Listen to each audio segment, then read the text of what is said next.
Namaste family, welcome back to the channel.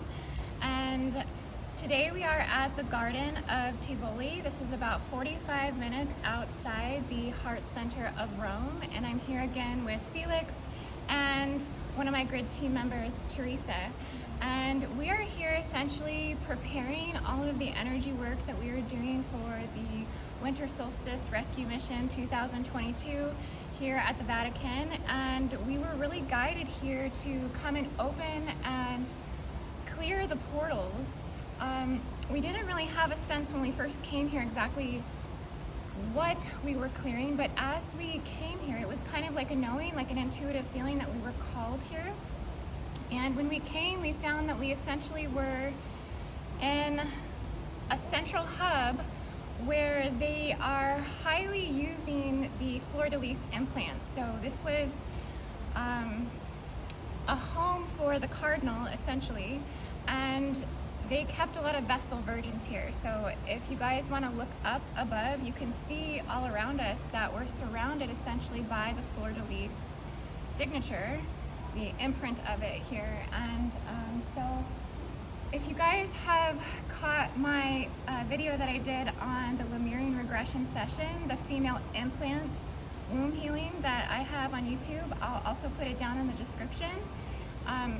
You'll know what I'm talking about, that this implant is essentially in the womb of the Divine Feminine.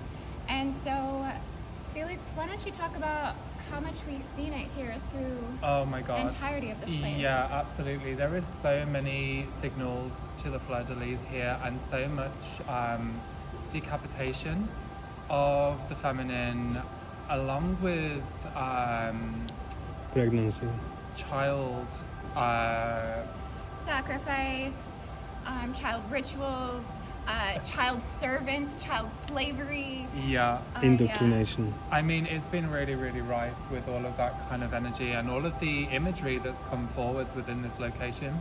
What I've also been seeing here as well is a complete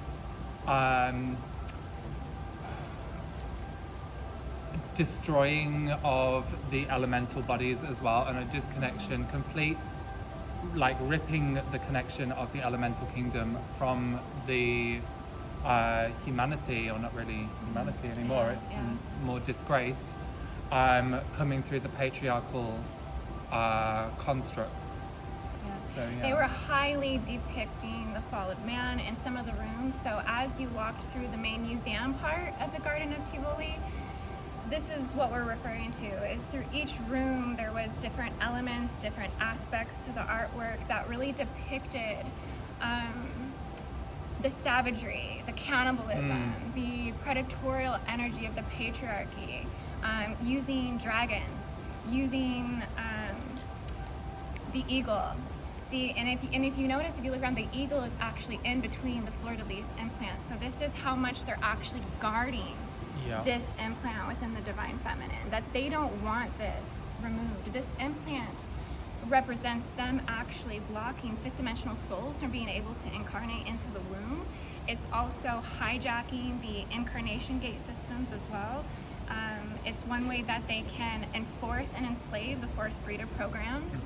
And it all starts at the womb, it all starts at the sacral chakra. I think this is probably one of the reasons why there's so much water running through this place, is it's a total sacral hijacking. Absolutely, yeah, definitely. And what I also received just next to one of the main fountains here is that actually this is a localized hub, the central hub of the south of Europe, for this kind of ritual sacrifice and ritual abuse dedicated to the fleur-de-lis implant technology as well. And if you guys want to know how this actually came in, I do believe it probably came in sometime in France, 14th, 15th dynasty. The Merovingian bloodlines, the Melchizedek bloodlines, you know, they hijacked these particular bloodlines by inserting the fleur-de-lis implant into the divine feminine. Came down a lot also through the Irish bloodlines, Ireland as well. So since that point in history or in time, it's essentially expanded across the globe and the world and is a part of all the divine feminine's imprint ultimately. So it's really just a way that they're hijacking and feeding off the sexual energy of the divine feminine. There's statues of Athena here. There's a lot of decapitation that you see all over the artwork. We seen that they kind of probably disguise Medusa's energy in different forms of decapitation of women, but it's a lot of women that are decapitated. And the Lamia as well. And Lamia, goddess Lamia. Absolutely. And what I've also found really interesting here as well is that there are different points in the land where we go more unconscious to the conscious. So it's like pockets of the energetic information has been sealed and collected, not to be found, so it can still run a stream of consciousness into the unconscious landmass of the divine feminine to keep that kind of control program running. What I've also been seeing as well as we've been working through these locations is unsealing this dark to light ideation and really bringing it up to the surface, and then that's been interlinking through into the grids and working its way through the collective mind. And also now as I'm looking, I can see it coming into working its way deeper into the grids, and now I can see it connect into the UK, which will then be going into the spiritual mind body of the earth as well. Yeah. So as we were in the museum part, we did run 2 clearings. We did one clockwise rotation, and we basically just shut down all nefarious portals of all kinds, and we opened up the gate systems to run clear and light energy into Palatine Hill, which is where we are going to be working in our bigger group. So we're just really trying to prepare the temples of Juno, the temples of Vestas, and the temple of Venus for that work. Yeah. And then we also did a 4-direction clearing as well, from the north to the south to the east to the west, using hematite. Using Orifeme. Organ, Let me get them. Hold on. organ syllagy. Using shungite cubes by my friends at Orifeme Shungite. So that's www.orifeme.name. And are these shungite cones which have been used to move the energy around the body and start to clear the landmass. So yeah guys, we're gonna take you on a little bit of a tour through the Garden of Tivoli. The waterfalls are absolutely breathtaking and beautiful, so we'll fill in some clips of that just to show you, and if we get anything more that comes to us as we move through the rest of the gardens, we'll also bring that transmission through as well. Yeah. So thank you guys. Thank you. Namaste.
this is one of the fountains.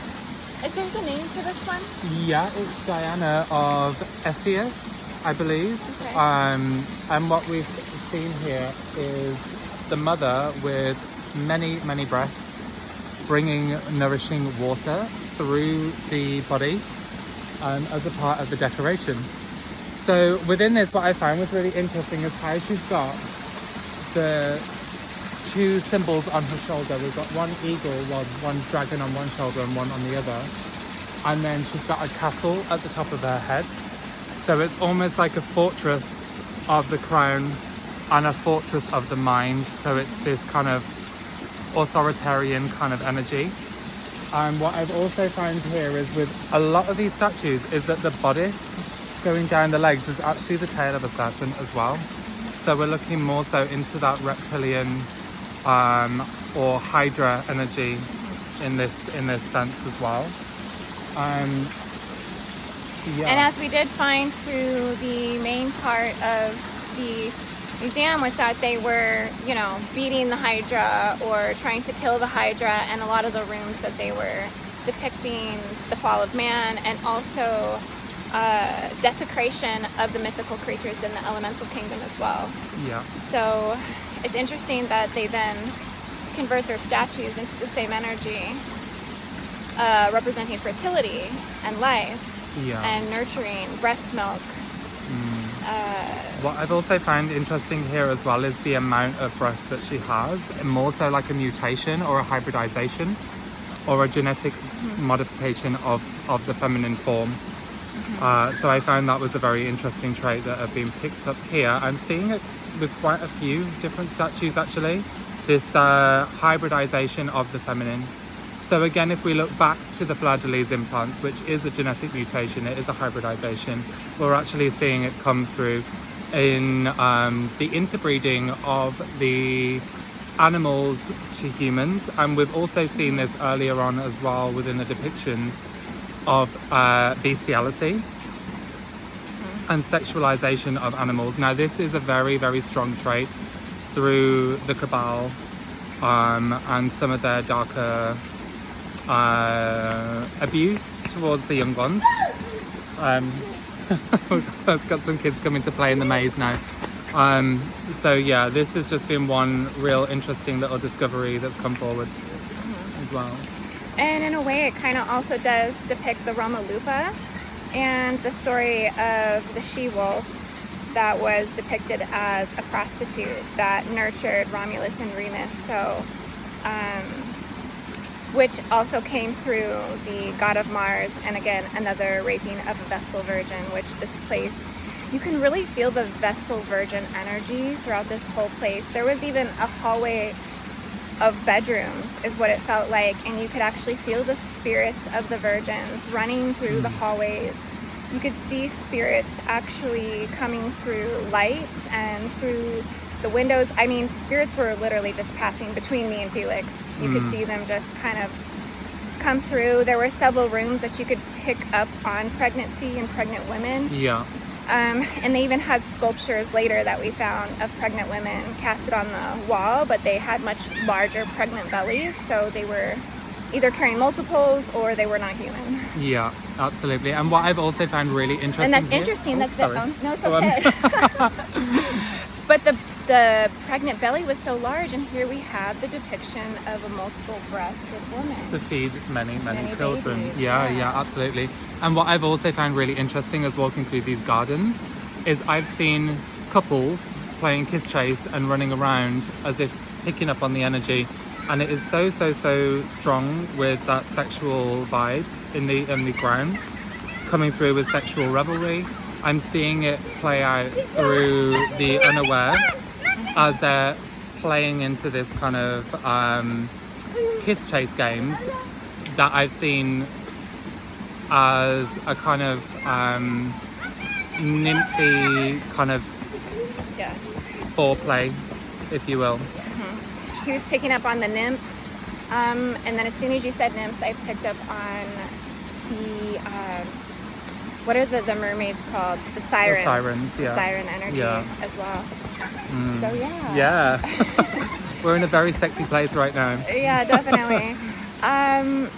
But at the same time, it's very fruitful. I mean, we found trees with oranges. Yeah. And it also has a good feeling here as well. Like, you could receive many blessings here, at least the purity, the pure energy, right? The virginity, the virgin. So yeah, and it's all this water as well that's flushing through. I feel like it's really trying to push out a lot of the degradation held through the memory fields within the mountains as well. Going into, I'm actually seeing now tribalized societies that were located through the mountains.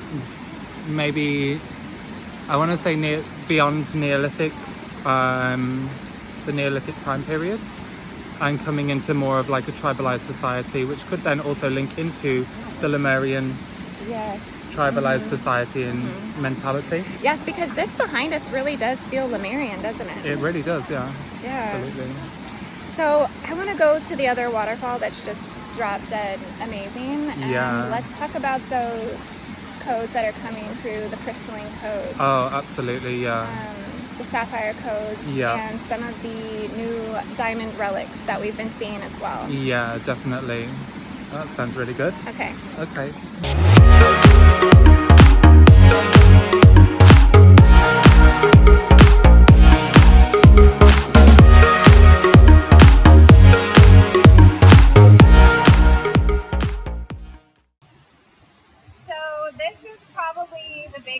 And most grandiose waterfall as the entirety of the garden of Tivoli. And it's absolutely beautiful. So aside from all of the dark things that we were picking up on and extracting, there's also a lot of light crystalline codes that are coming in here.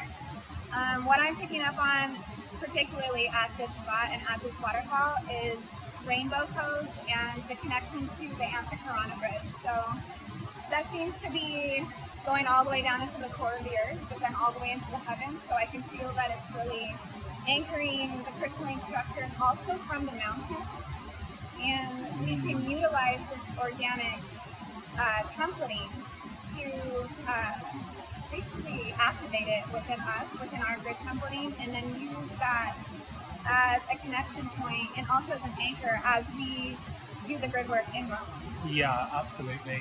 So as soon as we stepped over to this location as well, I felt such joy and such excitement. The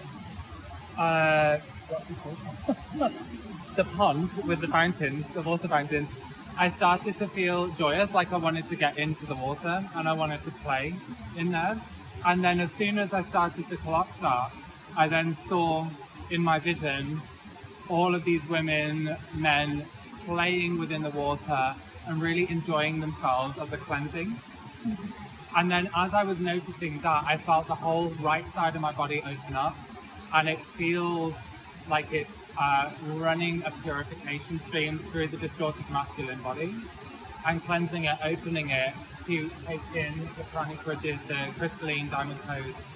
I'm working also with the sapphire ray as well, and seeing here too, and also clearing the orange tonations. These are so cool.